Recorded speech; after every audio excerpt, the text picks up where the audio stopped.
Bienvenue à toutes et à tous pour cette nouvelle émission Rencontre. Nous nous retrouvons une nouvelle fois au presbytère Saint-Louis de Lorient, puisque nous avions eu, c'est Jean-François Audrin qui nous avait reçus il y a quelque temps. Aujourd'hui, c'est Jean-Hugues Petit que nous allons découvrir. Merci Jean-Hugues de nous recevoir ici, donc dans votre lieu où vous exercez votre ministère en quelque sorte, ici. Alors, donc, vous allez être ordonné prêtre à quelques mètres d'ici, dans l'église Saint-Louis Notre-Dame de Victoire, mais revenons un petit peu en arrière.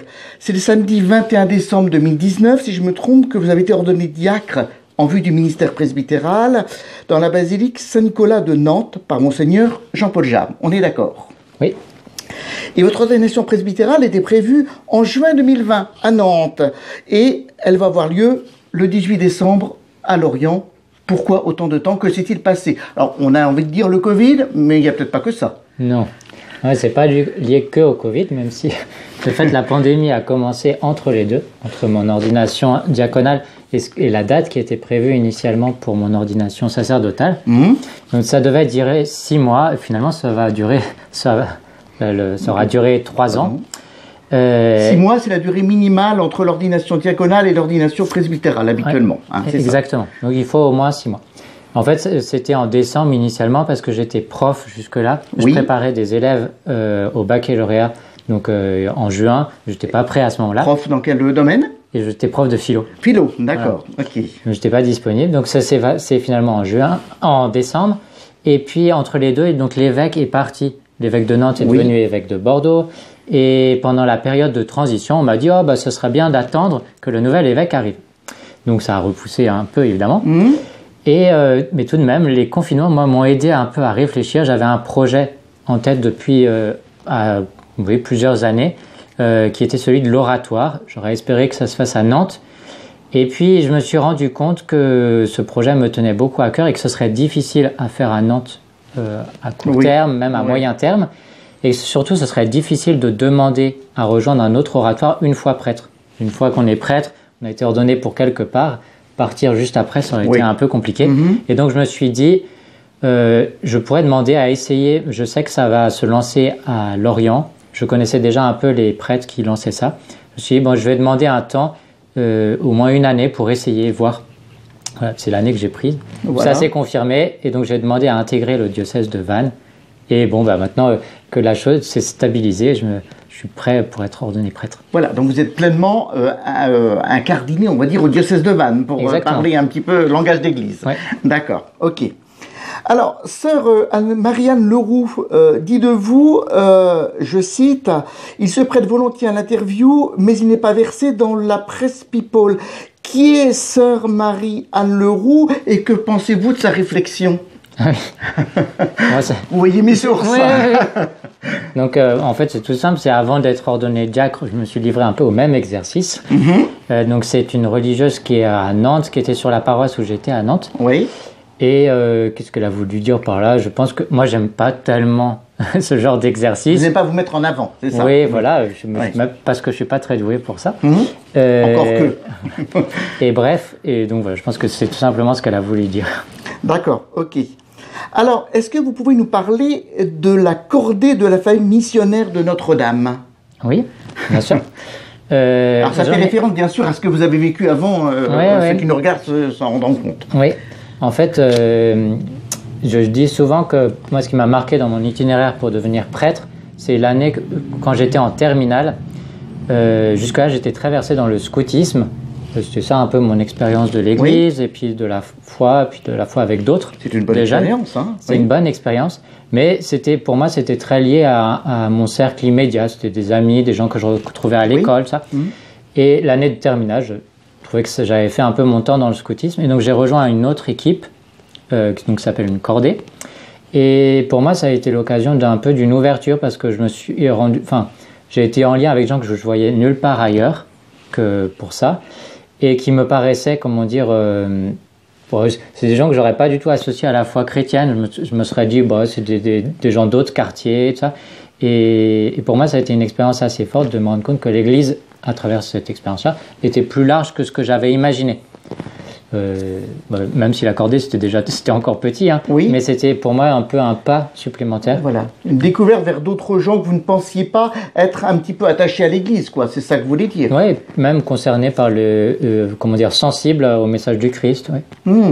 Ouais. Et vous, dans votre foi à ce moment-là, qu'est-ce que ça a fait? Ça l'a renforcé? Vous vous êtes dit, mais du coup, ma vocation de devenir prêtre, vous l'aviez déjà? Ça l'a renforcé? Comment est-ce que vous avez vécu ces moments-là? Et autant que je me souvienne, moi, ça m'a surpris. Enfin, en fait, ce qui m'a renforcé, je me dis, si beaucoup de gens sont sensibles au message du Christ, sans doute que le message du Christ a quelque chose à voir pour moi. Et comme j'avais ce désir d'être prêtre, mais quand j'étais jeune, oui. Quand il est revenu, je me suis dit, mais en fait, c'est beau de servir une cause qui est plus grande que mes petits projets à moi. Et voilà, ça va me grandir, ouais, de servir cette cause-là. Je sortirai un peu au-delà de mes petites réflexions. Voilà. Alors, votre famille, dans son ensemble, est très pratiquante. Du coup, comment est-ce que votre désir de devenir prêtre a été accueilli dans le cadre familial et peut-être des amis proches? Alors, en fait, pour faire simple, j'en avais pas trop parlé à l'avance, donc ça a été quand même une surprise, et aussi une surprise que ça se fasse immédiatement après le bac. Oui. Dans l'ensemble, ça a été plutôt très bien accueilli. Enfin, on m'a pas du tout cherché à m'empêcher. Mais surpris peut-être quand même. Voilà, de la surprise. Et puis après, sur le long terme, plus parfois une petite inquiétude, se demander, on est pour qu'il y ait des prêtres, mais est-ce que lui, il est vraiment fait pour ça? Est-ce qu'il va être heureux? Ça, c'est une interrogation légitime. Hein. Oui, parce qu'aujourd'hui, devenir prêtre, c'est peut-être une chance, c'est aussi certainement un défi en tous les cas. Oui, c'est sûr. Comment est-ce que vous voyez les choses, vous, en tant que futur jeune prêtre, dans quelques temps, là, ça va arriver très vite. Comment est-ce que vous voyez, alors peut-être ces difficultés, mais aussi toutes ces joies, ces rencontres que vous allez faire encore peut-être plus que maintenant? Oui. Alors moi, en fait, du coup, ça fait 3 ans que je suis diacre. Oui. Donc le ministère, j'ai commencé. Donc j'ai une petite idée de ce que ça donne, qui à la fois, c'est vraiment réjouissant parce qu'on est amené à accompagner des gens un peu aux grandes étapes de leur vie, depuis la naissance jusqu'à la mort. Et donc ça, c'est extrêmement riche. Après, ma petite expérience même comme diacre, c'est que il y a des choses auxquelles on n'est pas jamais préparé. On a beau avoir fait beaucoup d'années d'études. Souvent, c'est lié à des drames humains. Oui. Et bon, c'est à la fois très pénible et en même temps, on est vraiment à notre place quand on peut aider les gens à faire du chemin là où ils sont. Donc, je sais pas comment dire. J'ai une petite idée de ce qui va se passer et en même temps, je sais que c'est un peu un saut dans l'inconnu. C'est ça, à la fois des surprises. Vous attendez d'une certaine façon des surprises. Oui, voilà. Alors peut-être un peu plus facile ou un peu plus difficile selon les moments, mais cette vie de prêtre sera aussi une vie de surprise et peut-être aussi de profonde transformation pour vous et pour l'Église. Oui, ça certainement. Alors, parlons un petit peu aussi maintenant de l'oratoire Saint-Philippe Néri, donc que vous rejoignez, que vous avez rejoint. Quelles étaient vos aspirations? Quelles sont vos satisfactions? Et peut-être quelles sont vos craintes aussi? Donc l'oratoire, donc moi je suis venu à Lorient pour ça. Oui, on est bien compris. Donc ce qui m'a attiré dans l'oratoire, c'est la figure de Philippe Néri, là, celui qui a lancé ça à Rome, que moi qui m'étonne mais qui m'attire aussi. L'une des particularités, c'est il était très attaché à ce qu'on puisse transmettre la parole de Dieu de manière familière, sans réserver ça à une élite de gens qui seraient soit extrêmement convaincus, soit des savants. Oui, pas de théologie, entre guillemets, voilà. Oui, en tout cas de la théologie, mais adaptée à chacun, quoi. Ouais, à chacun, exactement. Ouais. Ça me parle beaucoup et voilà, moi je suis désireux que ça puisse se faire à Lorient. Ça commence, là, c'est le début, mais c'est une forme de vie qui me plaît beaucoup. Après, pour nous, c'est un défi parce qu'avec les autres prêtres de la paroisse, qui sont liés à l'oratoire, c'est un défi de vivre ça au jour le jour, quoi. Oui. Avec l'autre particularité, c'est qu'on reste sur place pour servir ce groupe de l'oratoire dans la longue durée. Pour moi, c'est extrêmement enthousiasmant parce que ça permet de faire des projets à long terme. Et en même temps, c'est un énorme défi parce que ça voudra dire qu'il va falloir, au cours de la vie, se renouveler, en sachant qu'il y a un noyau qui restera le même, quoi. Alors, dans cet oratoire, vous êtes plusieurs. Alors, vous êtes quatre au minimum. Oui. Je ne sais pas si on... Voilà. C'est aussi parfois une difficulté d'être à quatre, non? Si, c'est pas toujours facile, on n'a pas forcément les mêmes avis sur certaines choses, ou des... Voilà, et il faut quand même, en finale, avoir quand même une position commune pour pouvoir avancer. Oui. En sachant que justement, le fait d'être quatre, si on prend une comparaison, au fait, c'est parfois plus simple d'être quatre que d'être simplement deux, parce qu'on peut s'appuyer sur les autres, mais pas toujours au centre des décisions. Après, l'enjeu de tous les jours, c'est d'arriver à se mettre d'accord, de faire des compromis et d'aller de l'avant. Ça, c'est la vie. Oui. Donc, pour vous, le fait d'être en groupe, entre guillemets, ça vous pousse au contraire. Vous n'avez pas peur que ça vous freine. Oui, et puis en sachant qu'on porte l'oratoire ensemble, mais après, on a chacun nos missions. Moi, par exemple, en ce moment, je fais des études la moitié de la semaine, 3 jours par semaine. Ça, ça m'a été demandé par l'évêque, mais je porte ces études tout seul, c'est-à-dire que je ne demande pas à mes confrères de faire les études à ma place. Tout à fait. Et sera quoi alors votre mission plus spécifiquement alors? Et donc ça, c'est la mission de l'étude que j'ai en ce moment. Et les autres missions, c'est plus auprès de l'école Sainte-Marie. D'accord. Donc pour faire à la fois le caté puis le suivi pour l'école. D'accord. La relation église-paroisse en particulier. Oui, exact. Voilà. Et puis montrer peut-être aux enfants qu'il y a là-bas et aux instituteurs ou institutrices que l'église elle existe, qu'il y a des prêtres et voilà, c'est pas quelque chose d'inexistant.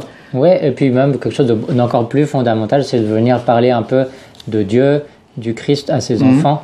Là, il y a une grosse mission et moi, je suis heureux parce que les maîtresses sont sensibles à ce message-là. Elles demandent à être aidées et voilà, il y a beaucoup de choses à faire. Vous sentez une réception, autrement dit, par rapport à ce que vous dites? Oui. Oui, d'accord. Donc c'est important ça, parce que voilà. La parole qui vous frappe le plus dans la Bible, la parabole même, c'est la multiplication des pains. Pourquoi? Pouvez-vous nous en dire plus? Oui, effectivement. Je sais tout, hein. Un des aspects qui me frappe dans ce miracle, c'est le fait qu'on demande, Jésus plutôt, demande à ses disciples de réunir tout ce qu'ils ont pour donner à manger à la foule. Il leur dit même, donnez-leur vous-même à manger. Et moi, ce qui me frappe, c'est que c'est impossible, à vue humaine, et qu'on se demande pourquoi Jésus ne fait pas un miracle comme ça, sans rien demander. Et pour moi, c'est un peu une parabole pour la mission en particulier du prêtre. Ça pourrait se voir plus largement. C'est qu'on est chargé de faire quelque chose qui nous dépasse complètement, donner la vie de Dieu. C'est un peu, seulement c'est mystérieux, mais c'est abyssal. Et voilà. Mais le prêtre est amené à apporter sa collaboration, de donner lui-même à manger aux fidèles, en sachant que notre espérance et notre foi, c'est que c'est le Christ qui se donne lui-même et qui du coup donne beaucoup plus que ce que le prêtre simplement humainement pourrait faire, quoi. Oui, et même les apports que vous pouvez faire auprès des gens que vous rencontrez peuvent quelquefois avoir des aspects beaucoup plus importants que vous ne le soupçonnez au premier abord. Ah, exactement. Ça, vous l'avez sans doute vécu déjà. Oui. Voilà, tout à fait. Alors, quel est votre état d'esprit aujourd'hui à quelques jours de votre ordination presbytérale, même si on pourrait dire que l'ordination principale, c'était peut-être l'ordination diaconale en finale, puisque c'était quand même celle-là qui met dans une route qui mène au prêtre en fait. Oui. On dit ça surtout parce qu'en fait c'est à ce moment-là qu'on s'engage au célibat. Voilà. Dans le célibat consacré, c'est vrai. Donc il y a pas de renouvellement. Ça c'est vraiment c'est un engagement qu'on a pris une fois pour toutes, que j'ai pris une fois pour toutes. Oui. Donc de ce point de vue-là, c'est tout à fait vrai. Après l'ordination comme prêtre, ça change. Ça va pas changer mes missions. Je vais faire les mêmes missions. Mais le gros changement, c'est entre autres, c'est dans la vie courante, c'est de pouvoir célébrer la messe, de pouvoir confesser. Et je sais pas comment dire, moi je vous en parlerai quand je le ferai. Oui. J'ai une petite idée de ce que ça peut changer, mais c'est autre chose de participer à la messe, de se confesser soi-même. Oui. Et puis d'accompagner quelqu'un qui se confesse, de célébrer soi-même la messe. Oui, c'est comme ça que vous voyez donc ce changement. Et cette ordination, alors comment est-ce que vous appréhendez la célébration d'ordination elle-même, avec une certaine anxiété ou au contraire avec une joie, avec un peu la peur et la joie à la fois Ce qui est une vraie joie, c'est que là, en ce moment, je reçois des mots là d'amis, de gens que j'ai connus dans des différentes paroisses qui me disent qu'ils pensent à moi ou qui pourront venir. Et voilà, c'est une très grande joie d'être porté par les uns et les autres. Il y a une appréhension, c'est sûr, ne serait-ce que parce que c'est un grand événement. Et puis pour moi, il y a une part de saut dans l'inconnu, puis dans la foi. Parce que moi, je sais pas comment dire, on est remis face au mystère de sa vie, quoi. Oui, mais votre confiance dans le Christ, vous savez que de toute façon, vous ne pourrez qu'avancer. Oui, voilà, c'est important ça aussi. Hein. Oui, bien sûr. Alors, ma dernière question, parce qu'on arrive déjà à la fin, je vous l'avais suggéré avant, c'est quelle est la question que je ne vous ai pas posée, que vous auriez aimé que je vous pose, et quelle aurait été votre réponse? J'ai réfléchi un peu. Très bien. Et moi, la question que j'aurais bien aimé qu'on me pose, c'est de quoi tu as besoin? Oui. À quel coup de main? Et moi, ce que je souhaite, ou coup de main matériel? De manière générale, je pense que c'est une bonne question à poser aux gens. Ouais. Parfois, on la pose pas parce qu'on se dit, on ne sait pas jusqu'où ça va nous emmener. Oui. Mais au moins, on peut savoir. Moi, en fait, j'aimerais beaucoup connaître l'Orient. En fait, je débarque. Ça fait juste 1 an que je suis là. Et c'est une partie du ministère du prêtre, d'apprendre à connaître les gens qui sont là, de connaître les lieux pour mieux servir les gens. Et donc, si on peut m'aider pour ça, je suis toujours preneur. L'appel est lancé. Là, je crois que c'est relativement facile. En plus, beaucoup de gens sont des anciens Lorientais et pourront effectivement vous aider dans cette découverte de l'Orient, de sa ville et de ses habitants. Parce que c'est surtout ça les habitants. C'est ça qui vous intéresse. Jean-Hugues Petit, on vous souhaite une bonne ordination puisqu'elle aura lieu dans quelques jours. Merci à vous de nous avoir suivis. Et on se retrouve bientôt pour une nouvelle émission rencontre en remerciant Olivier qui était derrière la caméra. Merci. Au revoir.